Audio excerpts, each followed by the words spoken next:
Hello guys, welcome to a new video of the Fischer series. Today we look at round number 8 of the Olympic qualifiers of 1960. It's Fischer against Martner, and this is one of, if not the best queen sacrifices of Fischer's career. It's a beautiful game, I can't wait to show you. Fischer has the black pieces and Martner starts with d4. We have knight to f6 by Fischer, c4 and g6. Knight to c3, bishop to g7 and e4. So Fischer really loved this King's Indian defense setup. And here what we usually see is d6 to prevent the e5 push. But Fischer here simply castles. And now Martner does play e5. And Fischer actually annotates this game in his 60 memorable games. And what he says about this e5 move is simply weak. So let's see how the game continues. Fischer now plays knight to e8, f4 and d6. And what Fischer is actually arguing is that, okay, you do have the center, but this pawn structure is a bit overextended. You have done nothing to your king safety. I'm already safe and I am going to open up this position. After d6, bishop to e3, c5. Here Martner should not play a slow move like knight to f3, because then we have pawn takes, and if you take back with the knight, pawn takes, and bishop takes, you lose a pawn. And even if you take with the bishop, we have knight to c6. We're going to win this bishop. If you try to save it, again, we have a lot of pressure on this pawn. So in this position, Martner takes the pawn. And obviously, Fischer cannot take it back because then we're losing the queen in the game. So after pawn takes, we have knight to c6. And here Martner's like, fine, I'm up a pawn, let me take another pawn then. Fischer takes back, and here you shouldn't take, because then we have bishop takes, pawn takes, we have doubled pawns here. There are no adjacent pawns.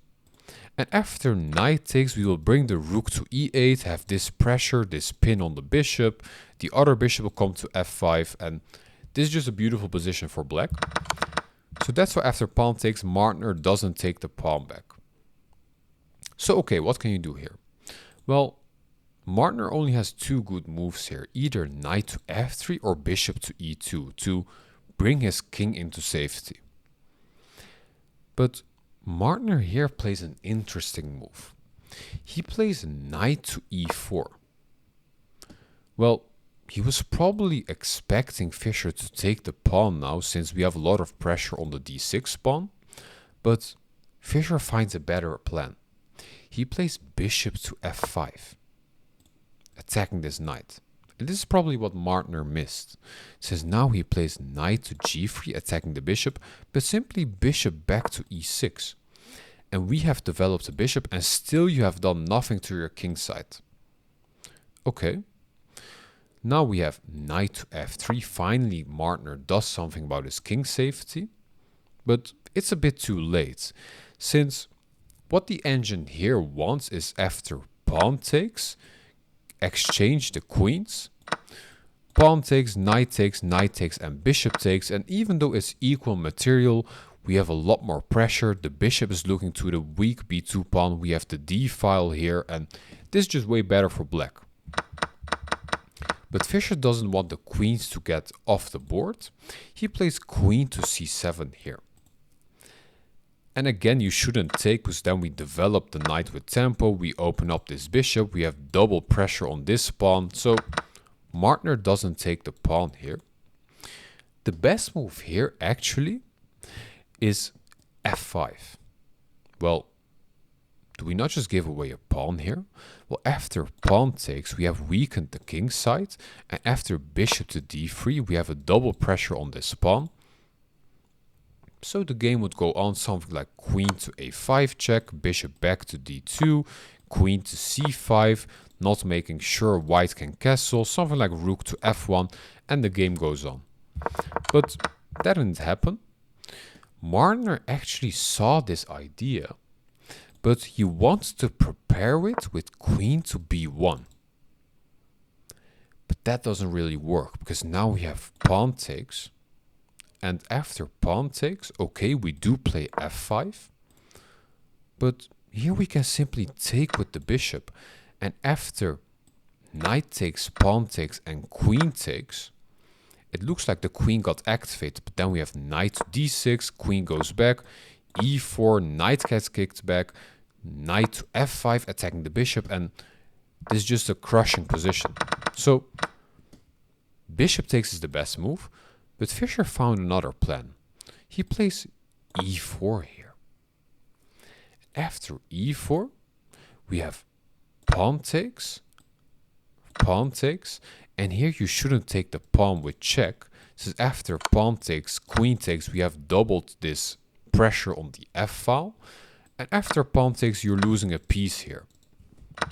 So after pawn takes, Martner here takes back with the pawn, but you can see the king side is really bad here, and this is an isolated pawn, so Fischer doesn't rush with taking back, because then he creates his own weakness.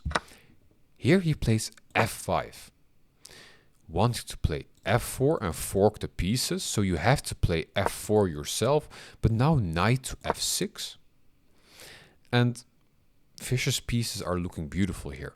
After knight to f6, bishop to e2, rook to e8, and king to f2, we have rook takes, it's equal material again, rook to e1, and now rook a to e8. And I mean, look at Fischer's pieces, all beautifully active, and look at Martner's queen and rook here, basically doing nothing.